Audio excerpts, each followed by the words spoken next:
nom du Père, du Fils et du Saint-Esprit. Amen.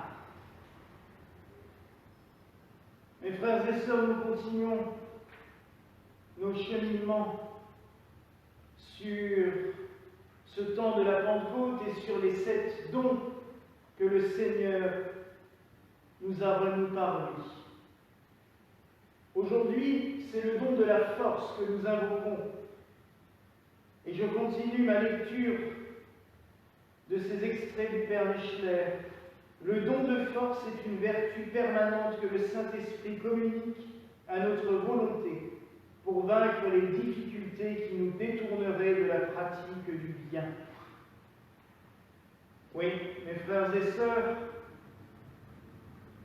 ici présents ou ceux qui nous regardaient, nous avons grandement besoin de cette force et en permanence. Mais je dirais même que nous avons besoin de nous en rendre compte, car souvent nous l'avons en nous-mêmes et nous l'ignorons. Combien de fois des gens me disent « Je ne sais plus comment faire avec tout ce qui se passe ». Et alors, je leur dis « Mais avec toutes les épreuves que vous avez déjà passées, comment avez-vous fait pour être toujours là et toujours résister et toujours passer par-dessus ?» Vous avez eu et trouvé cette force quelque part. Et oui, souvent là, nous ne nous en rendons pas compte. Nous faisons les choses, nous passons les épreuves sans savoir comment. On se dit juste, mais comment j'ai fait pour supporter tout cela? Et c'est là que l'Esprit Saint est vraiment, j'allais dire, on parlait d'arme, une arme redoutable. La force de Dieu. Un de mes pères spirituels me disait, l'Esprit Saint, c'est la force d'amour du Père et du Fils. Et je me dis souvent que c'est vraiment cela. Si on veut bien le ressentir, si on veut bien l'accepter, est-ce que nous acceptons tous les jours l'action de Dieu et l'action de l'Esprit Saint en nous? Combien de fois on demande des choses en disant « Oui, je veux ça, ça, ça ».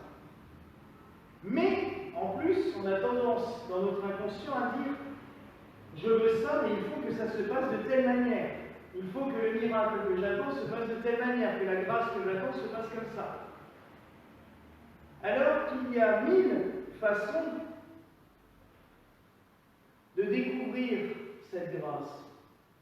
Et je dirais même que souvent, le Seigneur est très facétieux et qu'il n'utilisera jamais la méthode auquel nous, on aura pensé.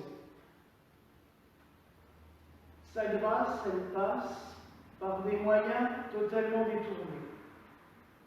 Et la force de Dieu, qui est pourtant capable de tous les prodiges, comme on a vu avec ces 2 lectures des apôtres, des actes des apôtres, tous les prodiges sont possibles pour la force de Dieu, et pourtant ce n'est pas une force qui terrasse, ce n'est pas une force qui va détruire. C'est, j'allais dire, une mammifère dans un gant de velours. Dieu peut tout faire, mais toujours avec sa douceur et avec ce cadeau qu'il nous fait en permanence de son amour. Alors oui, mes frères et sœurs, supplions le Seigneur de toujours nous donner cette force, mais je pense vraiment de savoir la reconnaître quand elle passe, car souvent nous ignorons l'action de Dieu. Nous sommes le mercredi après la Pentecôte et c'est aussi ce qu'on appelle les 4 temps. Une des plus anciennes traditions de l'Église de célébrer le futur changement de saison par un petit temps de pénitence.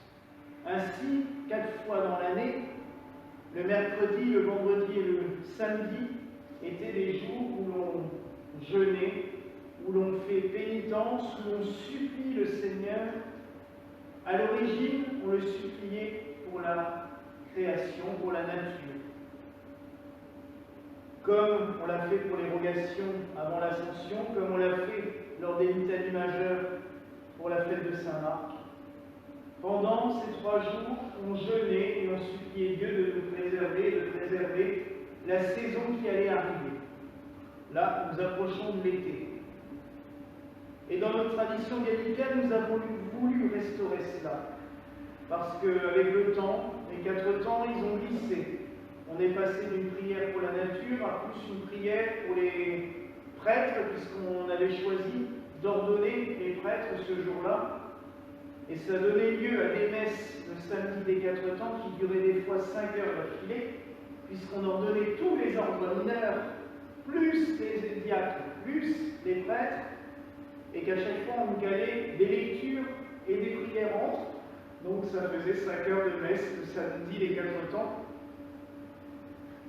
qui était peut-être bien à une époque, qui même de nos jours c'est beaucoup plus difficile à mettre en place. Mais nous avons voulu, entre guillemets, en restaurant notre missel, et c'est pour cela que je me suis trompé dans la lecture, parce que j'ai interverti de texte, dans ce missel que nous travaillons, vraiment, c'est un travail ardu et c'est un travail de tous les jours. Nous voulons restaurer vraiment ces 2 aspects des 4 temps, cette prière pour la nature, ainsi le mercredi des 4 temps est consacré vraiment à la prière pour la saison qui vient, et à la fin de la messe, nous dirons cette prière pour bénir ce temps de l'été qui doit arriver. Et je pense que la création va même se mettre à chanter avec nous, l'orage qui se prépare. On va avoir la création tout entière qui va se manifester avec nous, ça va être ce que je disais, le tonnerre qui gronde. Et le samedi des 4 temps, nous prierons tout particulièrement pour les vocations. Alors samedi, je vous inviterai à prier tout particulièrement pour les vocations dans notre Église, pour les 5 candidats qui se préparent au sacerdoce. C'est énorme. Ils se préparent sur la durée, 5 ans, ce n'est pas rien, mais c'est un travail de longue haleine. Et ils ont besoin de vos prières, puis aussi demander à Dieu qu'il y ait des nouveaux candidats pour pouvoir continuer à avancer, à faire prospérer nos communautés. Alors oui, mes frères et sœurs, en ce jour, prions pour que la force de Dieu se répande sur chacun de nous, mais aussi sur toute notre création. Elle est malmenée bien souvent, mais on lui a aussi donné un petit peu de répit là pendant 2 mois et demi. Que nous sachions aussi trouver cette force des fois de savoir lever le pied pour pouvoir faire respirer notre terre.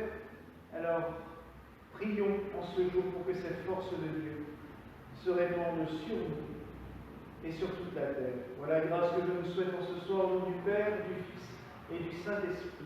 Amen. Et que la paix du Seigneur soit toujours avec vous.